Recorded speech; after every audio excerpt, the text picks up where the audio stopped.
दोस्तों, कई साल पहले की बात है।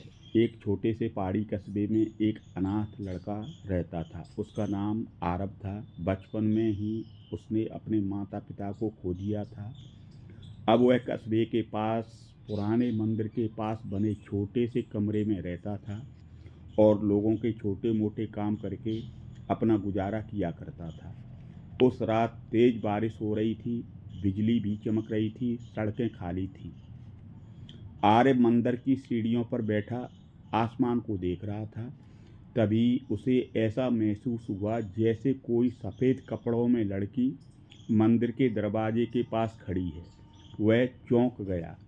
इतनी रात और इस बारिश में? लड़की की आंखें गहरी और शांत थी, जैसे उनमें कोई रहस्य छुपा हो। आरब धीरे धीरे उसके पास गया। तुम ठीक हो? यहाँ क्यों खड़ी हो? लड़की ने धीमी आवाज़ में कहा, मैं रास्ता भूल गई हूँ। उसकी आवाज़ बहुत मधुर थी, लेकिन उसमें अजीब सी उदासी थी। आरब ने कहा, बारिश रुकने तक अंदर बैठ जाओ।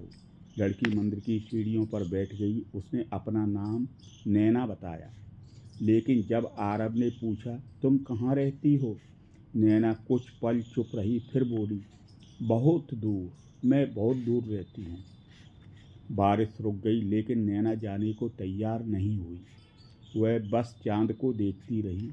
आरब ने पूछा, तुम्हें ठंडी नहीं लग रही? नैना मुस्कुराई और बोली, मुझे ठंड नहीं लगती। आरब को यह बात बहुत अजीब लगी। जब वह पानी लाने गया और वापस आया तो नैना अचानक गायब थी, जैसे वह कभी थी ही नहीं। अगली शाम आरब नदी के किनारे बैठा था। तभी उसने पीछे से वही आवाज़ सुनी, तुम यहाँ भी अकेले बैठते हो? वह पलटा। नैना उसके पीछे खड़ी थी। तुम अचानक गायब कैसे हो गई थी? नैना मुस्कुराई, मुझे जाना पड़ा। उस दिन दोनों देर तक बातें करते रहे। नैना को दुनिया की बहुत कम जानकारी थी, जैसे वह पहली बार सब कुछ देख रही हो। अब नैना रोज़ शाम को आरब से मिलने आने लगी। वह कभी दिन में नहीं दिखती थी। दोनों नदी किनारे बैठते, चांद देखते और बातें करते। आरब पहली बार अपने जीवन में खुश रहने लगा। वह सोचता, काश यह पल कभी खत्म न हो। नैना भी उसे बहुत ध्यान से देखती रहती, जैसे उसे खो देने से डरती हो। एक रात आरब ने पूछा, तुम दिन में क्यों नहीं आती? नैना की मुस्कान फीकी पड़ गई।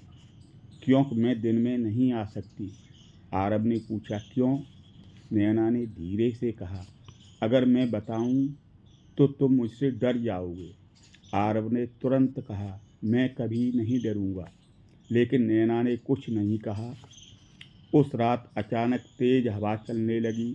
नैना की आंखें चमकने लगीं, जैसे उनमें नीली रोशनी हो। आरब डर गया। तुम ठीक हो? नैना घबराकर पीछे हट गई। मुझे जाना होगा। और वह पल भर में गायब हो गई। कई दिन बीत गए, नैना वापस नहीं आई। आरब फिर से अकेला हो गया। वह हर शाम उसी जगह बैठता, इंतजार करता, लेकिन कोई नहीं आता। एक रात उसने चिल्लाकर कहा, नैना, अगर तुम सुन सकती हो तो वापस आ जाओ। उसकी आंखों में आंसू थे। अचानक ठंडी हवा चली और नैना उसके सामने प्रकट हो गई। वह बहुत कमज़ोर लग रही थी। मैं ज़्यादा देर नहीं रुक सकती। आरब ने उसका हाथ पकड़ लिया। तुम कौन हो? नैना की आंखों में आंसू आ गए। मैं इस दुनिया की नहीं हूँ। आरब स्तब्ध रह गया। नैना बोली, बहुत साल पहले मैं भी इंसान थी। इसी नदी में मेरा एक्सीडेंट हुआ और मैं मर गई। आरब का दिल बैठ गया। तो तुम? हाँ, मैं एक आत्मा हूँ। आरब का हाथ कांप गया, लेकिन उसने उसका हाथ छोड़ा नहीं। नैना बोली, मैंने कभी किसी को नहीं देखा जब तक तुम नहीं मिले। तुम अकेले थे, जैसे मैं।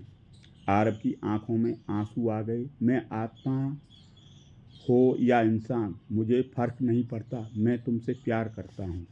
नैना रो पड़ी, लेकिन मैं तुम्हारे साथ नहीं रह सकती। मेरा समय खत्म हो रहा है। उस रात दोनों नदी किनारे बैठे रहे।